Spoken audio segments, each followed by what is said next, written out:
तो finally Tesla India आ चुकी है, लेकिन शोरूम के पीछे चल रहा है एक साइलेंट ऑपरेशन जो सिर्फ कार लॉन्च नहीं, पूरा जियोपॉलिटिकल प्रेशर बना रहा है। मॉडल वाई अब शोरूम फ्लोर पर खड़ी है, लेकिन 1.2 CR वाली यूएस इंपोर्टेड वर्जन के साथ। लेकिन वेबसाइट पर बताया जा रहा है कि प्राइस 60 to 70 लाख है और फ्यूचर गोल है कि इसे 40 लाख के नीचे लाना है।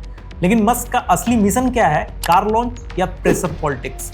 इस वीडियो में हम देखेंगे टेस्ला की ट्रू इंडियन स्ट्रेटजी, डिप्लोमेसी के पर्दे के पीछे छुपा हुआ एक साइलेंट लॉन्च, इंपोर्ट ड्यूटी के पीछे छुपा प्राइस इल्यूजन और BYD वर्सेस टेस्ला, एक silent China versus US tech war जिसका बैटलफील्ड इंडिया बन चुका है।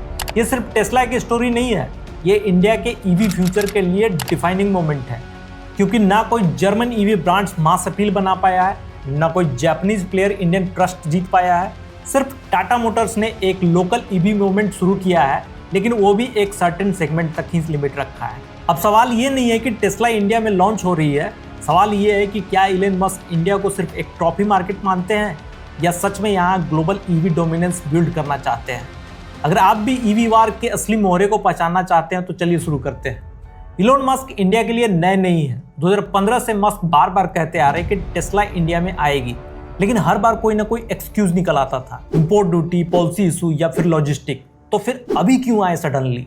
टेस्ला का शोरूम BKC के एक अल्ट्रा प्रीमियम मॉल में खोल तो दिया गया, लेकिन ना टेस्ट ड्राइव, ना इमीडिएट डिलीवरी, बस कुछ पैसे देकर ऑनलाइन बुकिंग चालू है और डिलीवरी शायद सितंबर या उसके बाद हो। ये कोई ग्रैंड एंट्री नहीं थी, ये सिर्फ एक वेल प्लान ऑप्टिक्स मूव था। इलोन मस्क ने इंडिया में एक कंट्रोल डेमो लॉन्च किया, जिससे बस इतना दिखाना था कि टेस्ला इंडिया में ऑफिशियली पहुंच चुकी है, लेकिन बिना किसी सॉलिड कमिटमेंट के। अगर ध्यान से देखा जाए तो फैक्ट्री नहीं बनी है, लोकल सोर्सिंग नहीं हुई है या वेंडर टाई अप नहीं हुआ है, आफ्टर सेल्स या चार्जिंग इकोसिस्टम भी मिसिंग है। यानी कि टेस्ला फिजिकली इंडिया में है, लेकिन ऑपरेशनली अभी भी आउटसाइडर है। अब सोचने वाली बात यह है कि क्या इंडियन बायर्स के लिए ये सब किया गया है या फिर चाइनीज कंपनीज को काउंटर करने के लिए एक स्ट्रैटेजिक प्लेस होल्डर लॉन्च किया गया है? क्योंकि जितना फ्लैशी ये लॉन्च है उतना ही हॉलो भी। At the very outset, I would like to welcome Tesla to India. आपको मस्क का पुराना डायलॉग याद है, India needs to reduce import duties, otherwise Tesla can't come. लेकिन इंडिया गवर्नमेंट ने साफ मैसेज दे दिया। मैं आज लाल किले की प्राचीर से विश्व भर में लोगों से कहना चाहता हूं, कम मेक इन इंडिया। इंडिया की ऑटो इंपोर्ट पॉलिसी भी कहती है कि अगर कोई EV car 30 lakh plus cost insurance visit के ऊपर है तो उस पर 100% इंपोर्ट ड्यूटी लगेगी। और यही रीजन है कि जिसके चलते 40 लाख की मॉडल वाई 1.2 CR तक पहुंच जाती शोरूम में। लेकिन 2024 में गवर्नमेंट ने एक नई ईवी पॉलिसी लॉन्च की, special window for serious EV player. इस पॉलिसी के तहत अगर कोई कंपनी 4150 करोड़ लगभग $500 मिलियन इन्वेस्ट करती है और 3 साल के अंदर लोकल मैन्युफैक्चरिंग शुरू करती है तो लिमिटेड यूनिट पर 15% ड्यूटी मिलेगी और कंप्लीटली बिल्ट यूनिट पर भी। Sounds great.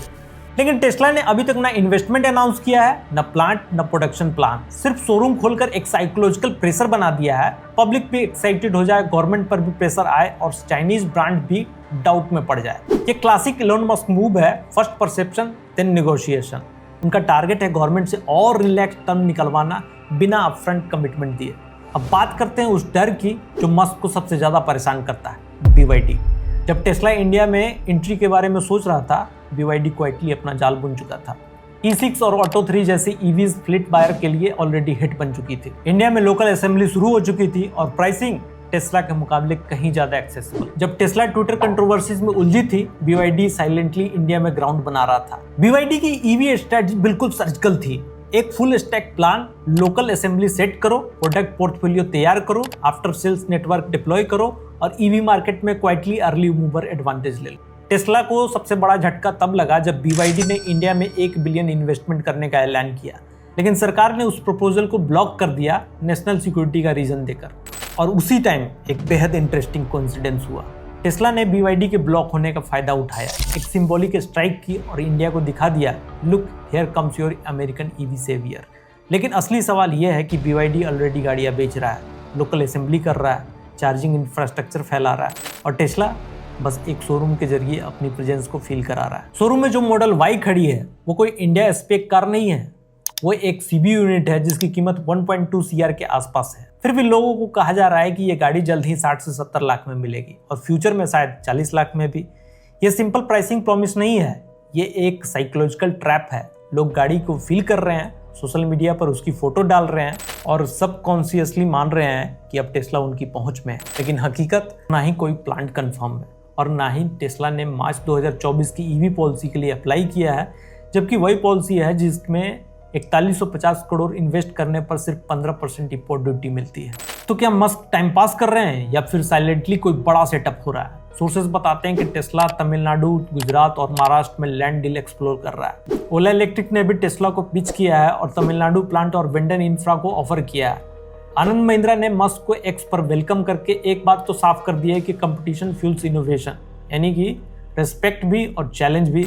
India EV revolution की तरफ बढ़ तो रहा है, लेकिन जमीन पर हकीकत अभी भी बहुत कड़वी है। चार्जिंग इंफ्रास्ट्रक्चर सिर्फ मेट्रो सिटीज तक सीमित है और वहां भी टेस्ला का एक भी सुपर चार्जर नहीं है। टियर 2 और टियर 3 शहरों में लोग अभी भी सोचते हैं कि बैटरी डिग्रेड तो नहीं हो जाएगी, रीसेल वैल्यू क्या होगी, सर्विस कहाँ मिलेगी। ये वो सवाल है जो चाइनीज शोरूम आंसर नहीं कर सकता।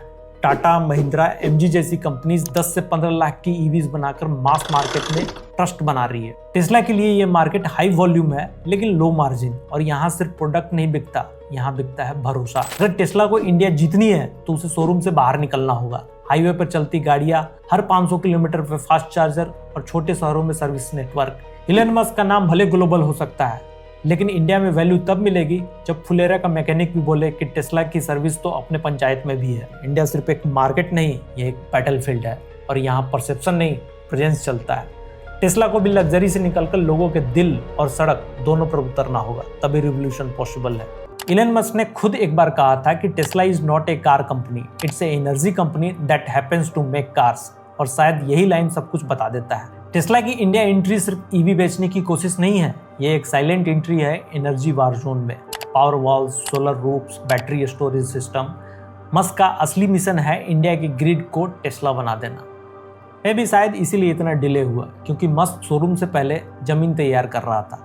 शायद 2026 में टेस्ला सिर्फ मॉडल वाई नहीं बेचेगी, बल्कि पूरे देश में home energy system, grid storage tech और सोलर इंफ्रास्ट्रक्चर डिप्लॉय करेगी। और ये कोई थ्योरी नहीं है, सोर्सेज बताते हैं कि टेस्ला ने बैटरी स्टोरेज सिस्टम की प्रपोजल सरकार को भी भेजी थी। सतारा, महाराष्ट्र में गीगा फैक्ट्री की विस्पर्स भी उड़ रही थी। मस्क का अगला इंडिया दौरा शायद किसी प्लॉट की जमीन देखने के लिए हो। अब सोचो कि जहां ओला अभी भी स्कूटर बेचने में लगा है, Tata, Mahindra low cost EV ला रहे हैं, वहीं मस्क क्वाइटली पूरे इकोसिस्टम को डिजाइन कर रहा है।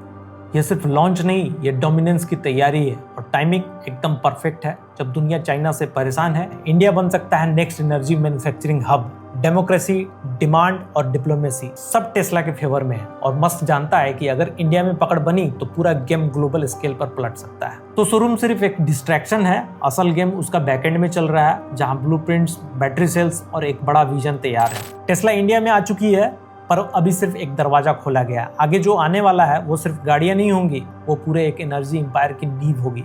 आपको क्या लगता है कि क्या ये स्मार्ट डिप्लोमेसी है या एक इल्यूजन? कमेंट्स में बताओ। अगर ये वीडियो आपको अच्छी लगी हो तो लाइक, सब्सक्राइब और बेल आइकन दबाना ना भूलें। शर्मा गराज को सपोर्ट करने के लिए एक छोटी सी अमाउंट से आप हमें ज्वाइन कर सकते हो। मिलते हैं नेक्स्ट वीडियो में, तब तक के लिए गाड़ी आराम से चलाएं, सीट बेल्ट जरूर लगाएं।